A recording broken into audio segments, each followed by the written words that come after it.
वो परिणाम आने जा रहे हैं जिसकी कल्पना हम में से आप में से किसी ने नहीं की होगी। इतने शानदार परिणाम इंडिया गठबंधन के पक्ष में। लगातार 2 महीने के बाद पीएम मोदी की दूसरी रैली आजमगढ़ में लगने जा रही है, किस तरह से देखते हैं? अब देखिए, प्रधानमंत्री हैं, वो एक पार्टी के लीडर हैं या स्टार प्रचारक हैं, आ सकते हैं, आएँ।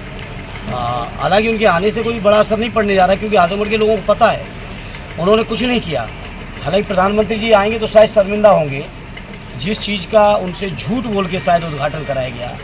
मैं तो समझता हूँ प्रधानमंत्री के स्तर पर इतनी बड़ी गलती नहीं करनी चाहिए।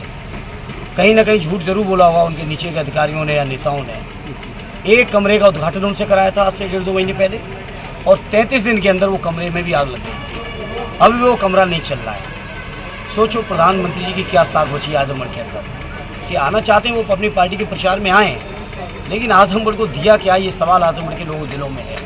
आजमगढ़ के लोग बर्दाश्त नहीं करेंगे कि जो प्रधानमंत्री जी का जो रास्ता जा रहा है संविधान खत्म करने का, उसको आजमगढ़ के लोग स्वीकार नहीं करेंगे।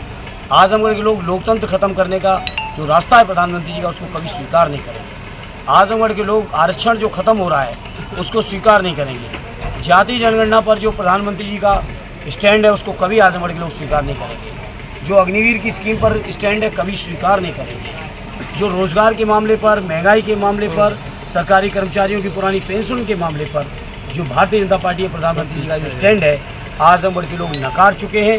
विधानसभा में भी नकारे हैं और लोकसभा में और ज़्यादा वोटों से नकारने जा रहे हैं। पिछले चुनाव में सर 1 रैली होती थी, इस बार इस चुनाव में 2 रैली हो रही है, एक दूसरी रैली। जवाब बीजेपी के लोग देंगे, शायद ज़्यादा घबरा गए, लेकिन अब कितनी भी रैलियाँ करें, अब भारतीय जनता पार्टी की स्थिति उसी बॉलर की तरह हो गई है। जिस बॉलर की पिटाई जब होने लगती है, गेंद पिटने लगती है, तो कहीं नो बॉल, कहीं वाइट बॉल, कहीं बाउंसर बॉल, कभी इधर कभी उधर।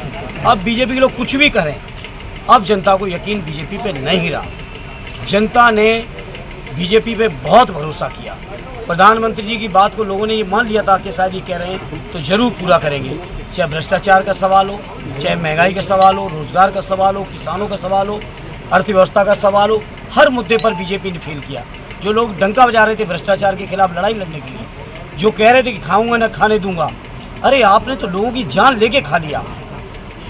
गलत वैक्सीन लगा के उस वैक्सीन कंपनी से सैकड़ों करोड़ चंदा बीजेपी में लिया है।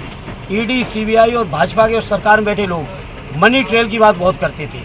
अब बताओ इस मनी ट्रेल के बारे में क्या बात करोगे? जो वैक्सीन सरकार ने सुनियोजित तरीके से जबरदस्ती कई शर्तें लगवा के जो वैक्सीन लगवाई, उस वैक्सीन कंपनी से भी चंदा उठा लिया। बीजेपी के लोग भाषण देते थे कि हम लोग स्लॉटरिंग बंद करेंगे, स्लॉटर कंपनी से सबसे बड़ा चंदा बीजेपी उठा लिया। पाकिस्तान के नाम पे बहुत भाषण दिए, पाकिस्तानी कंपनियों से चंदा उठा रहे हैं। तो बीजेपी चंदा जीवी पार्टी बन चुकी है। चंदा देके बीजेपी से कुछ भी करा सकती है। और सर कहा जा रहा है, आम लोगों में चर्चा है कि चुनाव नरेंद्र मोदी वर्सेज भारत की जनता का हो गया, इस पर आपका क्या? मैं आपकी बात से 100% सहमत हूँ। जनता ने बहुत भरोसा किया, 10 सालों तक किया। यूपी के परिप्रेक्ष्य में बात करो तो 4 चुनाव में 14, 17, 19 और 22 तक। लेकिन जब चारों चुनाव में जनता ने जाके देखा कि हम लोग को ठगा लिया है, तो आज जनता स्वयं खड़ी हो गई बीजेपी के खिलाफ। और विपक्ष का जो सबसे बेहतर और मजबूत और एकमात्र विकल्प इंडिया गठबंधन, उस गठबंधन के साथ आज पूरे देश की जनता खड़ी है। इंडिया अलायंस की सवाल प्रधान संघ की तरफ से बहुत सारी चुनौतियां होती हैं, शासन स्तर से लेकर प्रशासनिक हमले को भी झेलना पड़ता है, तमाम चुनौतियां होती हैं। तो क्या आश्वासन देंगे तमाम प्रधानों को? आजमगढ़ बहुत मजबूत समाजवादी लोग हैं, हमारे 10 विधायक हैं, हमारे पास 3 MLC हैं, 4 जून के बाद 2 सांसद और होंगे।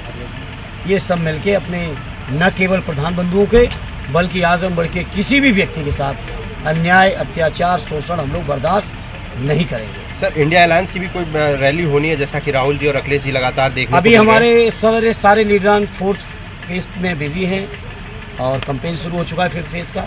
अपने यहाँ 6ठे फेज से आने दीजिए, सब चीज़ें आएंगी। अभी इनको देखने दीजिए, इनके भी पत्ते खुलने दीजिए। प्रधानमंत्री और कितने बार आते हैं, आए। ठीक सर, धन्यवाद सर। भैया आराम से